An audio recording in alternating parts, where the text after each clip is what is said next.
Start more US based ఈ learning platform. మీరు కూడా స్లాట్ బుక్ చేసుకోవాలంటే ఈ నెంబర్కి కాల్ చేయండి. హాయ్ హలో నమస్తే, వెల్కమ్ టు సుమన్ టీవీ. ప్రస్తుతం అంతా ఉన్నారు ఫినాన్షియల్ ఎక్స్పర్ట్ నందూరి రవికుమార్ గారు. సార్తో మాట్లాడదాం. నమస్తే సార్. నమస్తే, ఏంటమ్మా బాగున్నావా? Fine sir. Sir, stock market చూసుకుంటే ఇప్పుడు షాక్ మార్కెటా స్టాక్ మార్కెటా? షాక్ అని కూడా అనొచ్చు సార్. ఓకే, ఇప్పుడు అలానే ఉంది ట్రెండ్. Very good. చూసుకుంటే ప్రెసెంట్ చాలా డౌన్ ఫాల్ అయితే కనిపిస్తుంది మనకి. అలానే స్మాల్ క్యాప్ మిడ్ క్యాప్ కూడా చూసుకుంటే ఫాలింగ్లో ఉంది సార్. ఎందుకంటారు అసలు ఈ టైంలో మరి ఇన్వెస్టర్స్ జాగ్రత్త పడాలంటారా? చాలా కన్ఫ్యూజన్లో ఉన్నారు ఇన్వెస్టర్స్ మాత్రం. సో ఓవరాల్ ఇది చాలా ఇంట్రెస్టింగ్ క్వశ్చన్. ఎందుకంటే మనం అనుకున్నట్టుగా small cap and mid cap, దాన్ని ఏమంటారంటే స్మాల్ క్యాప్ అండ్ మిడ్ క్యాప్లో ఫాలు కాదు, రక్తపాతం, అంటే బ్లడ్ ఆన్ ది స్ట్రీట్స్ అంటారనమాట. ఆ విధమైనటువంటి ఫాల్ కనిపించింది మొన్న మధ్య రీసెంట్గా. బ్లడ్ బాత్ చాలా, ఒక్క రోజున 6 లక్షల కోట్లు ఓన్లీ స్మాల్ క్యాప్స్ మిడ్ క్యాప్స్లో పోయినటువంటి రోజు వచ్చింది మొన్న మధ్య. మోర్ దాన్ 4.5% పోయింది ఒకే ఒక్క రోజు.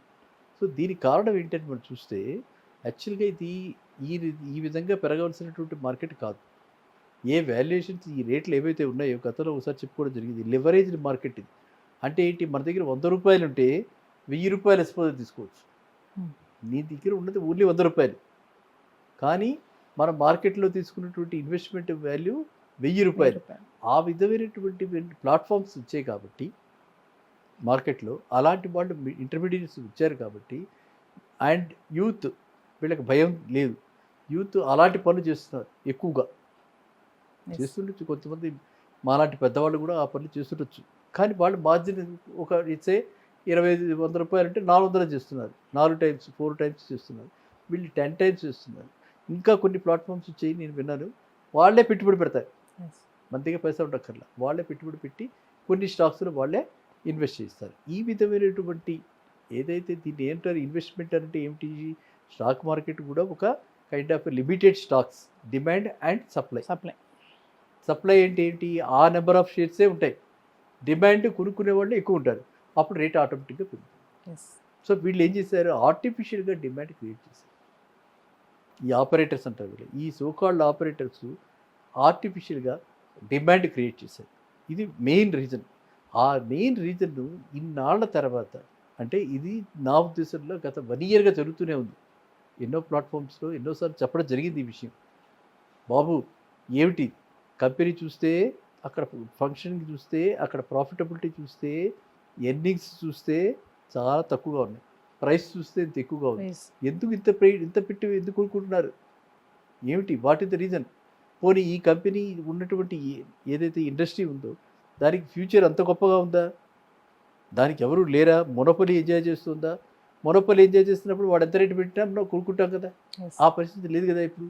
మొనోపలి ఇండస్ట్రీస్ ఏవి లేవు కదా, అందరికీ కాంపిటీటర్స్ ఉన్నారు కదా అని చెప్పి ఇవన్నీ చర్చించడం జరిగింది.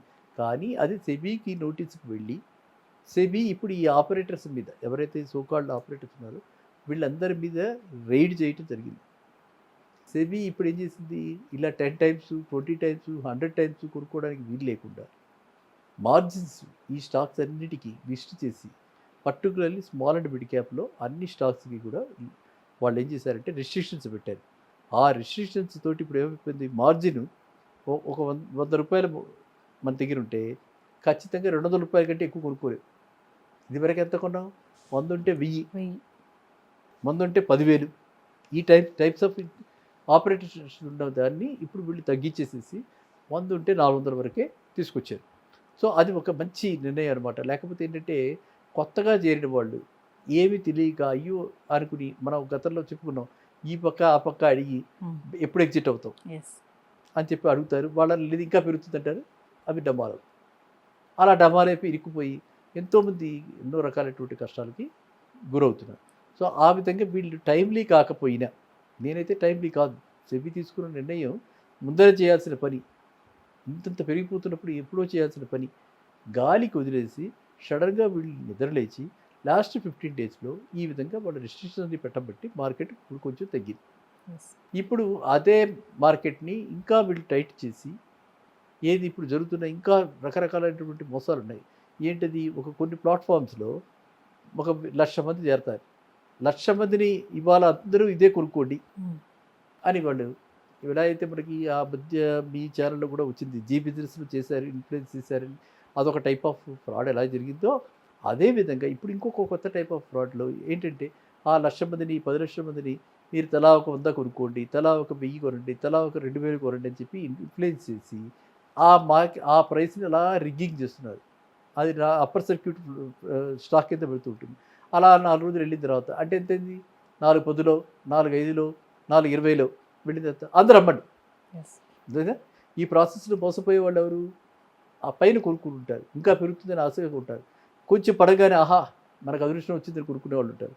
ఇట్లాంటి వాళ్ళందరూ అంటే వాళ్ళకి ఫైనాన్షియల్గా ఫండమెంటల్ అనాలిసిస్ వాళ్ళకి నాలెడ్జ్ లేకపోవడం వల్ల పిఈ అంటే ఏమిటి, ఎర్నింగ్స్ అంటే ఏమిటి, షేర్స్ అంటే ఎంతవరకు మనం ఎన్ని పిఈ వరకు ఎంతవరకు మల్టిపుల్స్ వరకు పెట్టాలి, వాట్ ఈజ్ పిఈజీ, గ్రోత్ ఏమిటి, గ్రోత్ పర్సంటేజ్ ఎంతవరకు మనం వెళ్ళాలి, ఆ విధమైనటువంటి అనాలిసిస్ లేక చాలామంది వెంటాడుతూ ఉంటారు, స్టాక్స్ని బ్లైండ్గా పెడుతూ ఉంటారు.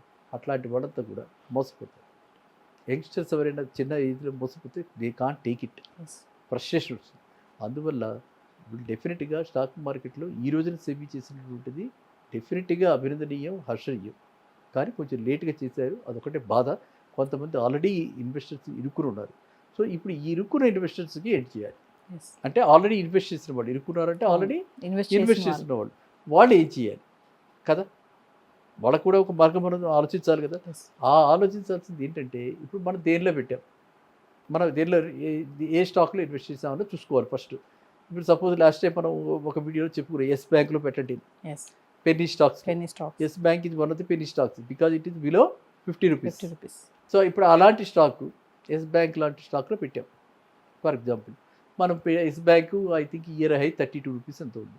మనం చెప్పినప్పుడు ఏదో 27 రూపీస్ 28 రూపీస్లో చెప్పాం. ఇప్పుడు ఏదో 23 రూపీస్లో ఉంది. అంటే 28 నుంచి 23కి వచ్చిందంటే ఆల్రెడీ 15% 20% పోయినట్టే. అవునా? మనం కూడా ఒప్పుకోవాలి, పోయింది. కానీ నిశ్చింతగా ఉండి, అంటే నిరాశ నిస్పృహలకు గురి కాకుండా వాళ్ళు ఏం చేయాలి, పేషెన్స్ తోటి ఉండి ఇదే ఎస్ బ్యాంకు ఎన్నాళ్ళు పడుతుంది అని చూడాలి. పడుతుంది చూశాక ఒక దగ్గర పట్టం ఆగిపోతుంది, స్టెబిలైజ్ అవుతుంది అనమాట. అది that is called support level. ఆ సపోర్ట్ లెవెల్ దాకా వచ్చేదాకా అంటే మేబీ 20 రూపాయలు, మేబీ 18 రూపాయలు ఎక్కడో వస్తుంది కదా, అక్కడ ఆగుతుంది. ఎందుకంటే ఎస్ బ్యాంక్ అనేది ఒక స్టాండర్డ్ బ్యాంకు, ఆల్రెడీ ఇన్ని బ్రాంచెస్ ఉన్నాయి, ఎస్బీఐ అందులో ఇన్వెస్ట్ చేస్తుంది. కాబట్టి మనం అది ఎక్కడ ఆగుతుందో చూసి ఆ ఆగిన దగ్గర మళ్ళీ రీఇన్వెస్ట్ చేయాలి. అప్పుడు 1000 కొన్నా మళ్ళీ 1000 కొనాలి. అర్థమైందా? అంటే అప్పుడెప్పుడు 28లోనే 1000 కొన్నా, మళ్ళీ 20లో 1000 కొన్నా, అప్పుడు యావరేజ్ ఎంత అయింది, 24 కదా. సో మళ్ళీ 24కి రాగానే ఈ 20లో కొన్న 1000 ఉంటాయి కదా, అది అమ్మేయాలి. క్లారిటీ వచ్చిందా? ఆ 28లో కొన్న 1000 అలాగే ఉంచుకోవాలి. అప్పుడు మనకి ఆ 24లో యావరేజ్లో 1000 ఉంటాయి. ఆ 1000 అలాగే పెట్టుకుని మళ్ళీ మనకి ఎప్పుడైతే ప్రాఫిట్లోకి వస్తామో, మనం ఒరిజినల్గా మనం రాసుకున్నటువంటి ప్రాఫిట్ ఏదైతే అనుకున్నామో ఆ ప్రాఫిట్ అది వచ్చినప్పుడు 30 రూపీస్కి వచ్చింది అనుకోండి, అంటే 20% మోర్ దెన్ 25% వచ్చేసింది కదా, చక్కగా అప్పుడు అమ్మేసి కూర్చోవాలి. 24కి 30 అంటే 25% వచ్చినట్టు హ్యాపీగా అమ్మేయాలి. అది ఇప్పుడు ఇరుక్కున్న ఇన్వెస్టర్స్. అంటే ఇరుక్కున్న ఇన్వెస్టర్స్ ఏం చేయాలి, ఇప్పటికైనా మనం కళ్ళు తెచ్చుకోవాలి. మనం ఎందులో పెట్టాం, లాస్ మేకింగ్. అసలు కంపెనీనే ఇంత చిన్న రూమ్లో ఉండి, ఇంత చిన్న రూమ్లో కంపెనీ ఉండి ఇన్ని ట్రాన్సాక్షన్స్ చేసేస్తున్నారంటే అది డేంజరస్ థింగ్ కదా. అందు నుంచి ఎగ్జిట్ అయిపోవాలి.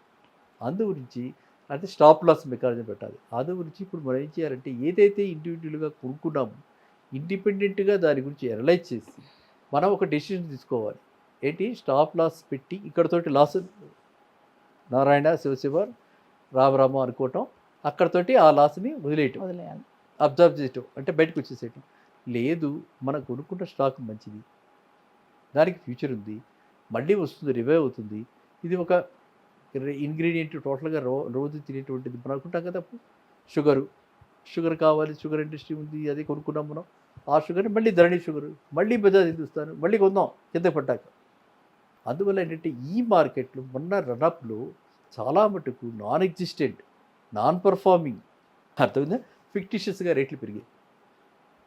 అందువల్ల మనము ఆ ఇన్వెస్టర్స్ ఎవరైతే ముదుపుదారులు ఆల్రెడీ పెట్టారో వాళ్ళకి మాత్రం మన సలహాల్లో మీరు ఇండివిజువల్గా కంపెనీని ఇన్వెస్ట్ చేసినటువంటి కంపెనీని ఇండివిజువల్గా ఈ పారామీటర్స్ అన్ని పరిగణలోకి తీసుకుని అందులో పెట్టుబడి పెట్టాం కాబట్టి కట్టుబడి ఉండాలా లేదా ఇవాళ నేను ఉపసంహరించుకోవాలా అన్నది కంపెనీ బేస్డ్గా మనం, అంతేగాని స్వీపింగ్ రిమార్క్ మనం చేయలేం.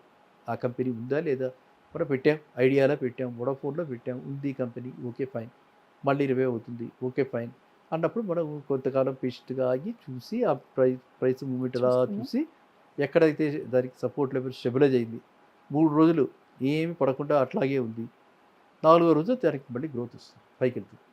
సో మార్కెట్లో ఆ యొక్క స్టడీగా, ఆ యొక్క కాన్ఫిడెంట్గా అది ఇన్వెస్ట్ చేసి అలా అబ్జర్వ్ చేస్తూ ఉన్నవాళ్ళు ఎప్పుడు కూడా విజేతలే.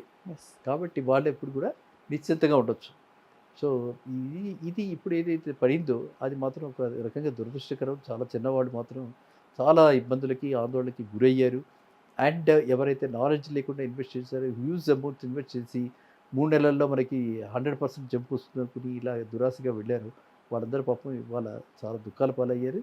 అయితే ఈ పర్టికులర్ ఏదైతే డెసిషన్ తీసుకున్నారో సెబీ, ముందర తీసుకుంటే బాగుండేది, కానీ ఇప్పటికైనా తీసుకున్నారు కాబట్టి ఈ ఇన్స్ట్రక్షన్స్ని సెబీ వాళ్ళు ఏదైతే రిస్క్ ఈ జాగ్రత్తగా చూస్తున్నారో ఆ రిస్క్ ఆస్పెక్ట్స్ని ఇంకాస్త టైట్ చేసి ఇంకాస్త తొందరగా మెజర్స్ తీసుకుంటే మార్కెట్ హెల్దీగా ఉంటుంది. అన్హెల్దీగా ఇలా ఫ్లక్చుయేషన్స్ వచ్చేసి ఒకరోజు 1000 పాయింట్లు పెరగా, ఒకరోజు 1000 పాయింట్లు తరగా, ఒకరోజు ఇట్లా ఉంటే ఎలా ఇది జనాలందరికీ కూడా చాలా మటుకు ఆందోళనకరంగా ఉన్నది.